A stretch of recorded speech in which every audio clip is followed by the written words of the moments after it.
নমস্কার, আশা করি আপনারা সবাই খুব ভালো আছেন। কুকিং অ্যান্ড মাই ভিলেজ চ্যানেলে আবারও একটি নতুন পর্বে আপনাদের সবাইকে স্বাগত জানাই।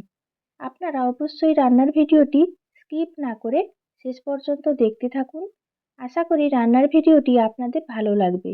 আর এইভাবে নতুন নতুন রান্নার ভিডিও পেতে হলে আপনারা চ্যানেলটি অবশ্যই সাবস্ক্রাইব করে পাশে থাকুন। আজকে রান্নার জন্য নিয়েছি চিংড়ি মাছ। এই চিংড়িগুলো ভেনামি চিংড়ি। চিংড়ি মাছগুলোকে কেটে কুটে পরিষ্কার করে নিয়েছি। আর চিংড়ি মাছের ঘাড়ের দিকে যে একটা সরু অংশ থাকে বার করে ফেলে দিয়েছি। এবার মাছের মধ্যে দিয়ে দিচ্ছি পরিমাণ মতো লবণ আর হলুদের গুঁড়ো। মাছে ভালো করে লবণ আর হলুদের গুঁড়ো মাখিয়ে নিচ্ছি। আজকে এই চিংড়ি মাছের মালাইকারি রান্না করব। আর চিংড়ি মাছ খেতে কারা কারা পছন্দ করেন আপনারা কমেন্ট করে জানাবেন।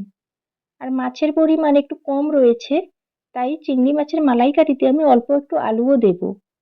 আলুগুলোকে ডুমো ডুমো করে কেটে নিয়েছি আর পরিষ্কার জল দিয়ে ভালো করে ধুয়ে নিয়েছি। এই পর্যায়ে রান্নার জন্য কড়াই বসিয়ে দিয়েছি।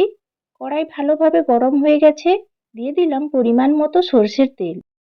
তেল খুব ভালোভাবে গরম হয়ে গেছে।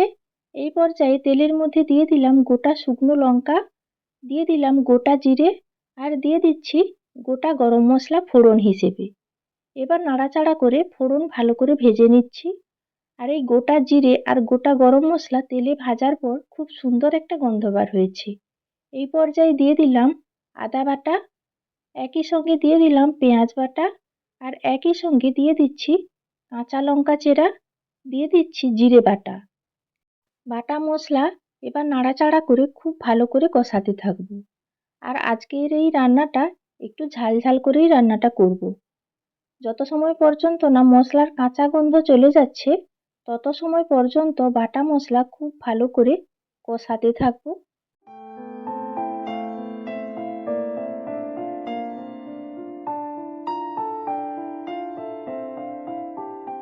প্রায় 2 থেকে 3 মিনিট সময় নিয়ে বাটা মশলা নাড়াচাড়া করে খুব ভালো করে কষিয়ে নিয়েছি। আর মশলার কাঁচা গন্ধ খুব ভালোভাবে চলে গেছে।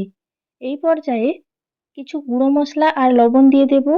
দিয়ে দিলাম পরিমাণ মতো লবণ, দিয়ে দিচ্ছি পরিমাণ মতো হলুদের গুঁড়ো, আর একই সঙ্গে দিয়ে দিচ্ছি রঙের জন্য কাশ্মীরি লঙ্কার গুঁড়ো।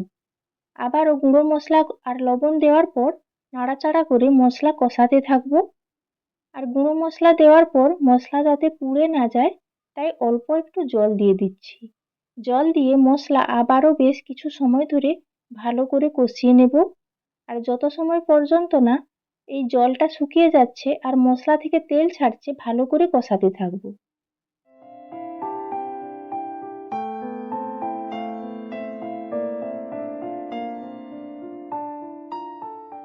আপনারা দেখতেই পাচ্ছেন মশলা থেকে খুব ভালোভাবে তেল ছেড়ে গেছে আর মশলা কষানোর পর খুব সুন্দর একটা কালার এসছে। এই পর্যায়ে কেটে ধুয়ে রাখা আলু আমি মশলার মধ্যে দিয়ে দিচ্ছি। আপনারা চাইলে আলুগুলোকে আলাদাভাবে অল্প তেলে ভেজে নিতে পারেন। আজকে আমি অল্প তেলে রান্না করব বলে আলুগুলোকে মশলার সঙ্গেই নেড়েচেড়ে হালকা কষিয়ে নিচ্ছি। যেহেতু নারকেলের দুধ ব্যবহার করব তাই রান্নার পর অনেকটাই তেল ছাড়বে, তাই রান্নার সময় অল্প তেল ব্যবহার করছি। মশলার সঙ্গে আলুগুলোকে নাড়াচাড়া করে প্রায় 2 মিনিট মতো খুব ভালো করে কষিয়ে নিচ্ছি। তাহলে আলুগুলো রান্নার পর খেতে ভালো লাগবে আর মশলার যে স্বাদ সেই স্বাদটা আলুর মধ্যেও খুব ভালোভাবে প্রবেশ করবে আর আলুগুলোকে ভাতে মেখে খেতে খুব ভালো লাগবে।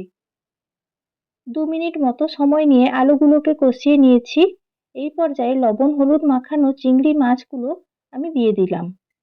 এক্ষেত্রেও আপনারা চিংড়ি মাছগুলোকে হালকা ভেজে নিতে পারেন। চিংড়ি মাছ খুব বেশি সময় ধরে ভাজলে শক্ত হয়ে যায়, তাই আমি চিংড়ি মাছগুলোকে আলাদাভাবে না ভেজে এই আলুর সঙ্গে দিয়ে দিলাম। এবার আমি 2 মিনিট মতো ঢাকা লাগিয়ে দেব, তাহলে চিংড়ি মাছের কাঁচা গন্ধটা চলে যাবে। মাছ দেওয়ার পর প্রায় 2 মিনিট মতো ঢাকা লাগিয়ে রেখেছিলাম। ঢাকনা খুলে নিলাম আর আপনারা দেখতেই পাচ্ছেন মাছের কাঁচা ভাবটা চলে গেছে। মোটামুটি হালকা কষানো মতো হয়ে গেছে আর কাঁচা গন্ধটাও চলে গেছে। হালকা হাতে নাড়াচাড়া করে উপর নিচ করে দিলাম। এই পর্যায়ে আগে থেকে বার করে রাখা নারকেলের দুধ আমি দিয়ে দিলাম। আর এই নারকেলের দুধ আমি নারকেল কোড়াগুলোকে গরম জলে ডুবিয়ে রেখেছিলাম। তারপর হাত দিয়ে ডলে ডলে ভালো করে ছেঁকে নিয়েছি। এইভাবেই নারকেলের দুধটা বার করেছি। আর দেখতেই পাচ্ছেন ঝোল খুব ভালোভাবে ফুটতে শুরু করেছে। এই পর্যায়ে 10 মিনিটের জন্য ঢাকা লাগিয়ে দিলাম। প্রায় 10 মিনিট হয়ে গেছে, ঢাকনা খুলে নিলাম। আর দেখতেই পাচ্ছেন চিংড়ি মাছের মালাইকারির কালারটা কত সুন্দর এসছে। আর ঝোল অনেকটাই ঘন হয়ে গেছে, আলুও খুব ভালোভাবে সেদ্ধ হয়ে গেছে। এই পর্যায়ে স্বাদের জন্য অল্প একটু চিনি দিয়ে দিচ্ছি। নারকেলের দুধ এমনিতেই মিষ্টি ভাব আছে, তাই স্বাদের জন্য অল্প পরিমাণে একদম চিনি দিলাম। চিনিটা যাতে গলে যায় 1 মিনিট মতো অপেক্ষা করব আর ঝোলটা ফুটিয়ে নিচ্ছি। তৈরি হয়ে গেছে চিংড়ি মাছের মালাইকারি। দেখতেই পাচ্ছেন খুব সুন্দর ফুটে গেছে। আর নামিয়ে নেওয়ার পর ঝোল অনেকটা বসে যাবে, তাই এই পর্যায়ে আমি চিংড়ি মাছের মালাইকারি নামিয়ে নিচ্ছি। তৈরি হয়ে গেছে লোভনীয় স্বাদের চিংড়ি মাছের মালাইকারি। আজকে আমি ভেনামি চিংড়ি আর অল্প একটু আলু দিয়েই চিংড়ি মাছের মালাইকারিটা রান্না করেছি। আপনারাও এই ভেনামি চিংড়ি দিয়ে চিংড়ি মাছের মালাইকারি রান্না করতে পারেন। আর দেখেই তো বুঝতে পারছেন কতটা লোভনীয় হয়েছে, আর গন্ধটাও খুব ভালো বার হয়েছে। আর এই চিংড়ি মাছের মালাইকারি খেতে তো খুব ভালো লাগে, আপনারা সবাই জানেন। এই ভেনামি চিংড়ির মালাইকারি থাকলে এক থালা ভাত শুধু এই মালাইকারি দিয়েই খাওয়া হয়ে যায়। আশা করি রান্নার ভিডিওটি আপনাদের ভালো লেগেছে। লাইক, শেয়ার ও কমেন্ট করে পাশে থাকবেন।